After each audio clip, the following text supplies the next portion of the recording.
I didn't expect to see her there, of all places. I was just picking up light bulbs. Standing there in my faded work shirt, scuffed boots still damp from the morning's sidewalk rinse, cradling a cardboard box of LEDs like a baby. Then I looked up and everything froze. Elise. She stood by a health and wellness kiosk at the outdoor market in Altadena. Tall, glowing in that kind of way you don't get from makeup. Her hair was longer now, tucked behind her ears. One arm rested gently on the handlebars of a red bicycle trailer stroller. Inside, a toddler, maybe 2 years old, kicked his feet and sucked on a straw. She was placing an order with the kiosk barista. A beetroot latte, I heard her say. Who the hell drinks that? And then she turned. Our eyes met.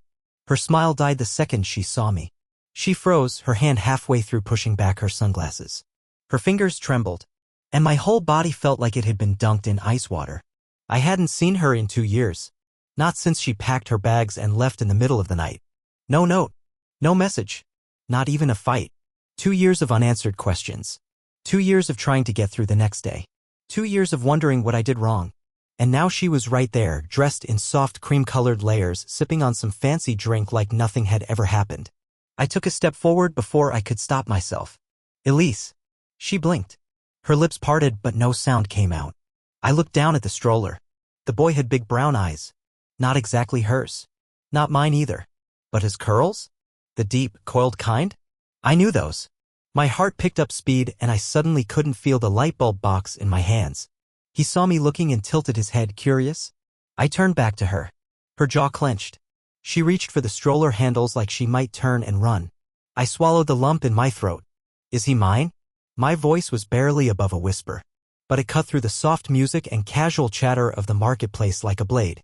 She didn't answer right away. Just looked at me, her lips pressed tight, eyes blinking fast. She started to shake her head, but not in a way that meant no, more like she didn't want the moment to exist at all. Elise, I said again, a little louder this time. Is he mine? People were walking past, browsing flowers and dog treats. No one paid attention. Except her. She finally opened her mouth, but nothing came out. The boy sucked louder on his straw. And I just stood there, holding the box of light bulbs like it was the last thing keeping me grounded, waiting for a truth that might shatter the only pieces I had left. She stepped back slightly, one foot turning. Her body angled like a woman deciding whether to fight or flee. But she didn't run. Not yet. She just looked at me and whispered, Omar, this isn't the place. I didn't care. My voice cracked. I never got a goodbye. I never got a reason. But if he's mine, I need to know. Her silence was deafening. And somehow that hurt more than any answer could. We ended up standing behind a smoothie truck tucked away between 2 parked cars. She had the stroller angled so the kid couldn't see my face, like that would somehow shield him from everything about me. Elise, I said, trying to keep my voice even. You didn't answer me. She fidgeted with her cup lid, then glanced around like she was hoping someone would interrupt us. I did, she muttered. No, I said. You didn't. She sighed and leaned back against the side of the truck. This is so like you. Like me. Needing a big moment, she said, turning everything into a confrontation. I clenched my jaw. You vanished without a word. She raised her eyebrows, unbothered. I didn't think you needed one. That stopped me. For a second, I couldn't even respond. You were my fiancée. We lived together. We were planning a life. Were, she said, stressing the word. That life was choking me. I stared at her. Because I tried to help you? Her eyes narrowed. No. Because you clung to everything like it would disappear. The house, me, you couldn't just let things breathe. I felt heat rise in my chest. I clung because you were falling apart. Your mom had just died. You weren't sleeping. You couldn't keep a job. I was trying to hold it together for both of us. She crossed her arms. And that made you the hero? No, I said, shaking my head. But it didn't make me disposable. She didn't answer.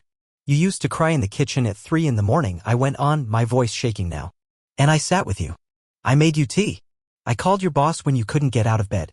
You said I was the only person who made you feel safe. Elise flinched, but just barely. So tell me, I said.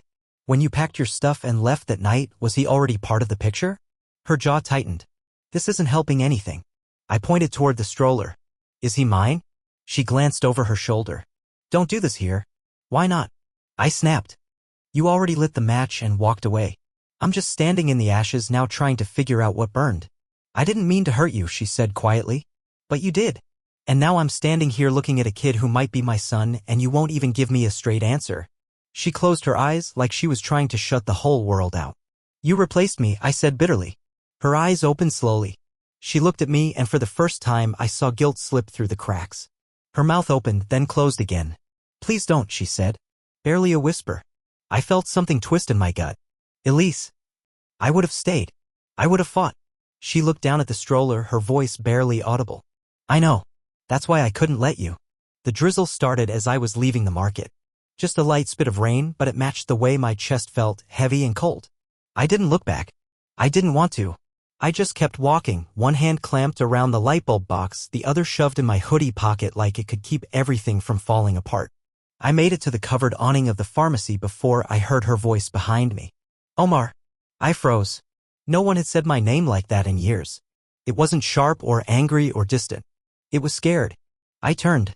She was jogging toward me, her sandals wet, her hair sticking to her cheeks. She had left the stroller behind with someone, I couldn't see who. When she reached me, she was out of breath. Not from the run. From the wait. I didn't say anything. Neither did she. We just stood there under the pale glow of the drugstore sign while water dripped down from the roof and the market hummed faintly behind us. I shouldn't have said what I said back there, she said finally. I gave a short laugh. Which part? She didn't answer. Elise, I said, what the hell happened? One day we were picking out tiles for a kitchen we never got to finish, and the next, I was talking to your landlord asking why all your stuff was gone. She looked away toward the parking lot. You could have told me you were scared. You could have said anything. I couldn't, she whispered. Why not? She pulled her sleeves down over her hands like she needed to hide. Because I knew if I looked you in the eye, you would have talked me out of it. The wind picked up, blowing a bit of cold rain under the awning. I watched a drop fall from her chin. I didn't want to stop you, I said. I just wanted to know why. I had this dream, she said. Right before I left. We were at a lake, just the two of us. And you walked out into the water. You kept going, past your knees, your waist, your chest. And I just stood there. My mouth was dry. And you looked back at me once, then disappeared. Like you wanted to vanish. I stared at her. It was just a dream. But it wasn't, she said, her voice sharp now. You were fading every day. You smiled less. You got quiet. You stopped painting. You started sleeping on the couch with the TV on because the silence in our bedroom scared you. I looked down at the pavement. And you didn't think I had a right to feel that way? I thought if I stayed, you'd disappear for real. A pause. I thought I was the reason. I swallowed hard. You weren't. She let out a breath like she'd been holding it for 2 years. I wasn't trying to replace you, she said. I was trying to survive without you. I leaned back against the wall. The light bulb box sagged a little in my grip. You still should have told me about the kid. I know, she said. I know. The rain got louder. I turned my face away, blinking hard. Do I still matter? She looked at me with eyes I didn't recognize anymore. The softness was gone. What was left was regret and something quieter underneath. You still matter, she said. Just not the way you want to. That was the final crack. The last hairline fracture that split me clean through. I nodded once. Just once. Then I walked away. This time she didn't call after me. 3 days passed before I heard anything. It came in the mail, no return address, just my name written in a soft, rushed hand I hadn't seen in years. The envelope was uneven, like it had been opened and resealed. I held it for a while before I opened it, already feeling the heat rising in my chest. Inside was a torn-up birthday card, one of those generic ones with a bear holding balloons and a folded sheet of lined paper ripped from a notebook. I didn't sit down. I just stood at the kitchen counter, opened the letter, and read. Omar, I don't know how to start this. I didn't even mean to write it, but then Kai asked me this morning why the man with the sad eyes knew his name. So here we are. I was 3 months pregnant when I left. I didn't know for sure if he was yours. I still don't. The timeline was messy and you and I weren't exactly in sync back then. You remember. I didn't tell you because I was afraid. Not of you, but of what it would mean. You would have made me stay. Not by force, but by love. And I couldn't do it again. I couldn't be that broken girl dragging you down while you held everything together. I told Rylan about the pregnancy a few weeks after I moved in with him. He never asked questions. Never asked for proof. Just said okay. Then he's mine. I let him believe that because it was easier. Because I needed someone to say okay. I know you have every right to hate me. And maybe you do. But you also deserve to know the truth. Kai might be your son. And if he is, I don't even know what to say to that. Except I'm sorry. For every piece of this I screwed up. Elise. That was it. 1 page. No answers. Just a string of apologies held together by nerves. I stared at the paper, then at the card. It was half ripped down the middle like she'd changed her mind about sending it and taped it back together at the last minute. The message inside was blank except for one scribbled note in the corner. His middle name is Thomas. Thomas. My grandfather's name. I hadn't said it out loud in years. My legs gave out. I sank onto the kitchen floor, letter still in hand. My breath came shallow and tight. I felt like the whole world had been shifted an inch to the left, just enough to make everything familiar feel foreign. Kai. I said his name out loud, testing it. And then I said mine. Slowly. Softly. Trying to imagine the two in the same sentence. My son. Or maybe not. Rage came first. Then grief. Then something worse, hope. The most dangerous thing of all. I pressed the letter to my chest and just sat there, shaking. I didn't know what to do next. But I knew I couldn't unknow this. Not now. Not ever. I didn't waste time. The next morning I sent a message. No greeting. No explanation. Just 4 words. We need to talk. Alone. She replied an hour later. Fine. Town Park, 4 p.m. When I got there, she was already waiting on a bench near the duck pond, legs crossed, sunglasses on, one foot tapping like she was counting down the seconds until she could leave. I sat beside her, careful to keep a few inches between us. She didn't look at me. Where's he? I asked. With Rylan, she said. Library time. I nodded once, jaw tight. I read your letter. Silence. Elise, I'm not playing games, I said, turning to face her. I want a paternity test. She flinched but didn't argue. I thought about fighting it, she said quietly. But I won't. That surprised me. I studied her face, trying to read whatever was buried under the calm. Shame, maybe? Or exhaustion. So you'll do it? She nodded. Yeah. I'll schedule the test. I didn't thank her. I missed everything, I said. His first steps. His first word. I didn't even know he existed, Elise. You weren't supposed to, she muttered. What the hell does that mean? She looked out toward the water. A couple kids were throwing crackers at ducks. It means I didn't want you getting your hopes up. I didn't want to blow up your life unless I was sure. Sure of what? That he was mine? Or that I was ready to know? Both, she said, still not looking at me. You think you were stable back then? You think you were in a place to raise a child with someone who barely knew how to raise herself? I clenched my fists. You should have given me the choice. Her voice cracked. And what if I had? What if you'd said yes? What if we tried to patch things back together and ended up ruining him instead? I didn't have an answer. Not one that would have mattered. We sat in silence. After a while, she reached into her bag and pulled out a small photo, handing it to me without a word. It was a snapshot, grainy, printed on cheap paper. Kai, sitting in a sandbox. A plastic shovel in one hand, the other curled tight around the rim of a bucket. And those eyes. Big. Brown. Familiar in a way that twisted something deep inside me. Same eyes, I whispered. She nodded slowly. Rylan says he gets them from me. But I know better. I stared at the photo, hands trembling. The background blurred, but his expression, so curious, so focused, was sharp. Honest. You really think he's mine? Elise didn't speak for a few seconds. Then, softer than I'd ever heard her speak, she said, I think he might be more yours than anyone's. I couldn't look at her. I just kept staring at the photo, memorizing every line of the boy's face. Okay, I said eventually. We'll do the test. She nodded again, and for the first time since I saw her that day at the market, she looked like she might cry. Neither of us said goodbye. We didn't have the right words for something like this. 12 days. That's how long it took. I didn't sleep more than a few hours each night. I checked the mailbox 3 times a day even though I knew the lab would send an email first. I paced. I drank too much coffee. I stared at the same 2 pictures over and over, Kai in the sandbox and one of me as a toddler that my mom kept on her fridge. Same curls. Same serious look. The email came on a Thursday morning. Subject line. Paternity results enclosed. I opened it with shaking hands, the cursor hovering over the PDF. I couldn't make myself click for a full minute. I was terrified of both outcomes. Either I was a father to a kid who didn't know me or I wasn't, and I'd still lose him all over again.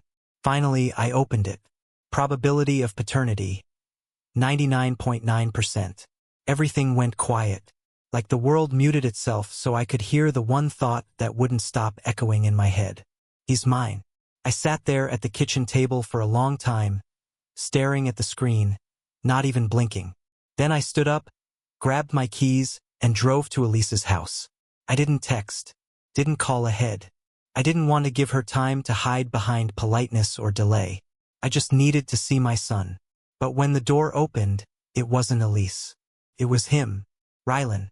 He stood in the doorway like he'd been expecting me. His blonde hair was messy, and he had a towel over his shoulder like he'd just come from cleaning up breakfast. He didn't look surprised to see me. "Hey," I said. My voice was calm. Too calm. He nodded once. "You got the results?" "Yeah." He stepped aside just enough to lean his shoulder against the frame. "Didn't invite me in." "I figured," he said. "You were gonna show up either way." I didn't answer. He looked past me toward the driveway. "Elise isn't here." "I'm not here for her." He nodded again, slower this time. "She told me you'd probably come." He paused, then sighed. "I guess congratulations are in order." I blinked. "That what this is to you? A game you lost?" He chuckled under his breath. "No, man. This isn't a game. This is life. Messy, unfair, complicated as hell." I shifted on my feet. "You knew." He looked me dead in the eye. "Yeah, I knew." I felt my jaw tighten. "And you kept him from me anyway?" "I didn't keep anything from you," he said. "She did. I just didn't ask questions I didn't want answers to. Because you were scared he was mine. Because I wanted to be enough," he said, voice sharp now. "Because I loved him like he was mine, and I didn't want a piece of paper changing that." We stood there for a long time. Finally, I said, "He deserves to know who I am." Rylan leaned his head against the doorframe, exhaled slowly. "I won't stop you," he said. "But don't come in here like you're owed something. You weren't there when he had a fever at 2 a.m. You didn't teach him how to hold a crayon or tie his shoes." I swallowed hard. "You're right," I said. "I wasn't there. But not because I chose to disappear." He looked away. "Then maybe you should have fought harder before she walked." That hit harder than I expected. I stepped back from the door. "I'm not here to erase you, Rylan," I said. "I'm just trying to show up now." He didn't say anything.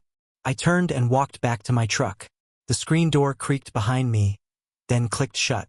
I didn't look back. I just sat in the cab and said the words out loud, just once. "He's my son." I didn't know what to wear to meet my son.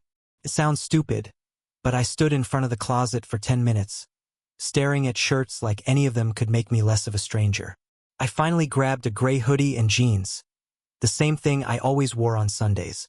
I figured the kid didn't care about brands or collars. Elise had agreed to a short visit. Just one. She said it would be at the botanical garden downtown, the quiet part, near the koi pond. Neutral ground, I guess. Less intimidating. She didn't want me showing up at the house. Didn't want Kai confused or scared. She framed it like she was doing me a favor. Maybe she was. I got there early, pacing the stone paths, pretending to admire the flowers, trying to remember how to breathe. Then I saw them. Elise pushing the red trailer stroller down the path, sunglasses perched on her head, her hair tied back. Kai sat upright, holding a toy car in one hand, his face scrunched up in a way I recognized too well. It was my exact son's too bright look. They stopped under a shade tree. Elise knelt, unbuckled him, and he climbed out. I could see the second she said something to him, maybe explaining who I was, maybe not. He turned and looked at me. I didn't move, just waited. He walked over slowly, the toy car still in his hand. He stopped a couple feet in front of me and tilted his head like he was trying to solve a puzzle. "You look like my dentist," he said. I blinked, then laughed. "Oh yeah." He nodded. "Except he has glasses. And you got shoelaces that twist." I looked down. My left shoelace had come untied and curled around the side of my sneaker. I crouched. "These ones are tricky. They don't like to stay in place." He squatted beside me. "My shoes got Velcro." "Smart man," I said. "Less work." He looked at me, then back at the shoelace. "Are you Mommy's friend?" I glanced up at Elise. She stood a little ways off, arms crossed, watching with a look I couldn't name. "I used to be," I said quietly. Kai didn't answer. He just sat down on the grass like we'd known each other forever. So I sat with him. We talked about his toy car. It was red with black stripes and a busted wheel he was very proud of. He told me about his favorite snack, cucumber chips, but not the sour kind, and how one time he saw a frog in a puddle and named it Chair. I didn't cry. Not then. I wanted to, but I didn't want him to see a grown man fall apart before he understood why. After 20 minutes, Elise called his name. He stood up and brushed off his knees. He looked at me. You're funny. I smiled. Thanks, buddy. As he ran back to her, I stayed on the ground, watching them disappear down the path. I didn't know what to feel: grief, joy, guilt. Mostly I just felt empty. But not the kind of empty that breaks you. The kind that tells you something new is starting. 2 nights later, my phone buzzed with a text. Elise. Kai asked when the man with the curly shoelaces is coming back. I stared at the screen for a long time. Then I sat down and let myself cry. Quiet, relieved tears. He didn't know me. But maybe, just maybe, he wanted to. I brought him a fire truck. A small red one, plastic, with a ladder that clicked when you pulled it up and down. I wrapped it in newspaper because I didn't know what kind of wrapping paper a 4-year-old would think was cool, and I figured he'd care more about what was inside anyway. We met at the park again. Same garden, same tree. This time, he ran ahead of Elise, arms swinging, curls bouncing. He stopped a few feet away, grinned up at me, and pointed. Are your shoelaces still messed up? I laughed. Only the left one. He nodded like that was acceptable, then held out his hand. I brought a gummy for you. He opened his tiny fist and revealed a single green gummy bear, slightly linty. I'm honored, I said, taking it gently. Best trade I've ever made. I handed him the fire truck. His eyes went wide. Whoa. He touched every part of it, ladder, wheels, buttons, then looked up at me like I just handed him the moon. You want to see what it sounds like when it's stuck in traffic? Absolutely. He pressed the truck against the ground and made the loudest, silliest siren noises I've ever heard. I joined in, even made the little beeping noise for reverse. Elise sat on a nearby bench, letting us have the space. From that day forward, it became a rhythm. Twice a week. Sometimes 3. Short visits at first, 30 minutes, then an hour. We went to the library where he insisted on checking out a book called Truck Town every single time. We walked through the science museum where he pointed at the dinosaur skeleton and said, that one's you. I bought him juice boxes and let him pick the flavor, even when it was something terrible like mango broccoli burst. He started calling me fire truck guy. I didn't push for more. I didn't ask Elise about what came next. I just showed up. One afternoon, I helped him build a paper airplane out of a restaurant menu. We stood under a tree tossing it back and forth. It spiraled, then crashed. He bent down, picked it up, and turned to me with a look I'll never forget. You feel like a dad. He said it like he was commenting on the weather. No hesitation. No big emotional pause. Just fact. I didn't say anything at first. I couldn't. My throat locked up and I had to look away so I wouldn't scare him with how fast my eyes were filling. Is that okay? He asked. I knelt in front of him. That's more than okay, Kai. He leaned in and hugged me quick, a little clumsy, but real. Elise watched from the bench. Her sunglasses hid her eyes, but her posture softened just a little. Later, as we packed up to leave, Kai turned to me and said, next time can you bring your fire truck? I grinned. Working on it. As they walked away, he waved over his shoulder. Bye, fire truck dad. Elise glanced back. I caught her eye. She didn't correct him. She didn't stop him. And in that tiny act of silence, something shifted. I wasn't just a stranger anymore. I was becoming someone. Maybe even someone that mattered. Rylan never said much during the drop-offs. He'd nod, sometimes with a tight smile, and hand Kai over like a library book. No small talk, no lingering. Just the bare minimum. I didn't blame him. I didn't like it, but I didn't blame him. He had raised Kai while I didn't even know the kid existed. That kind of resentment doesn't go away because a DNA test says so. But he didn't interfere. That was something. Elise and I kept things civil. Texts about timing, snacks, sunscreen. Sometimes we'd trade a glance if Kai tripped or yelled something ridiculous, but mostly we just existed on parallel tracks, co-parenting with careful boundaries. It worked. One Saturday morning, she met me at the playground instead of Rylan. Kai was already halfway up the jungle gym before I even noticed her sitting alone on a bench, coffee in hand, hair tied back in a loose knot. I joined her after pushing Kai on the swing until he lost interest and ran off yelling about imaginary lava. For a minute, we just watched him. Then she spoke. I'm sorry. I looked at her, caught off guard. For what? Her eyes didn't leave the playground. For not telling you. For assuming I knew what was best. For letting fear make the decisions. I nodded slowly, letting it sink in. That's a lot of sorry. I know, she said. I don't expect you to forgive me. I don't, I said. Not cruel, just honest. But I appreciate that you said it. She took a sip of her coffee. He loves you, you know. I smiled. He told me I was cooler than Rylan because I make better dinosaur sounds. She smirked. That tracks. Silence settled again. After a while, she said, you're good with him. I didn't know if I would be, I admitted. I've never been someone's anything, really. Then this kid shows up and suddenly I'm firetruck guy and snack boss and story reader. He called you dad yesterday, she said softly. Just, Dad. I blinked. He wasn't asking permission. He was just telling a story and said, my dad showed me this. My chest tightened in the best kind of way. I looked out at Kai, now digging in the mulch like he was unearthing treasure. I don't want to mess this up, I said. You won't, she said, and for the first time in years I believed her. That evening we all showed up for family story night at the community center. Little kids gathered on rugs, holding paper lanterns and juice boxes. Kai climbed into my lap halfway through the second book, leaned his head on my chest, and fell asleep before the third.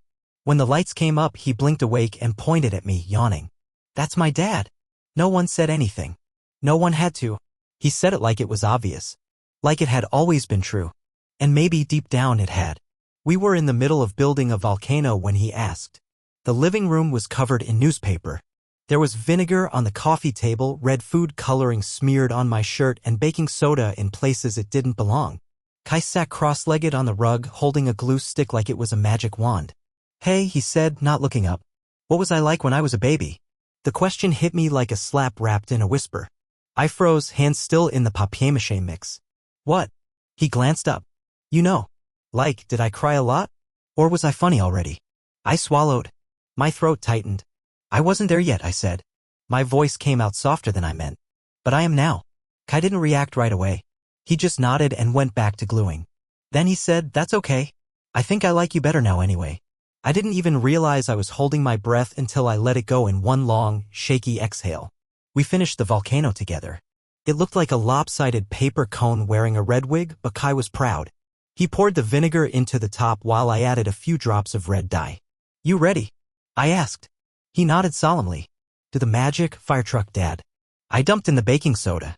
The eruption was small but glorious, red foam oozing down the sides, bubbles fizzing like fireworks in slow motion. Kai clapped so hard he knocked over a juice box. That's my favorite explosion ever, he said, beaming. No, I said, wiping my hands. You're my favorite explosion. He looked up at me, confused for a second. Then he giggled. You're weird. I laughed. Takes one to know one. Later, I drove him home. He fell asleep in the back seat, still smelling faintly of glue and apple slices. I didn't say anything when Elise came out to meet us. I just carried him to the porch, his head resting on my shoulder. She took him from me carefully like we were passing something sacred. He had fun, I said. I can tell. Before she turned to go inside, she looked back once. You're doing good, Omar. It wasn't a compliment. It was a truth. I stood there for a minute after the door closed. The sky was turning gold at the edges and the street was quiet except for the soft buzz of porch lights and a far-off barking dog. Everything had changed. But somehow everything finally made sense. I climbed into my truck, started the engine, and looked at the volcano sitting on the passenger seat, still intact, still slightly sticky. I smiled. The long road, the pain, the guilt, it had all led to this. And it was worth it. Every minute of it.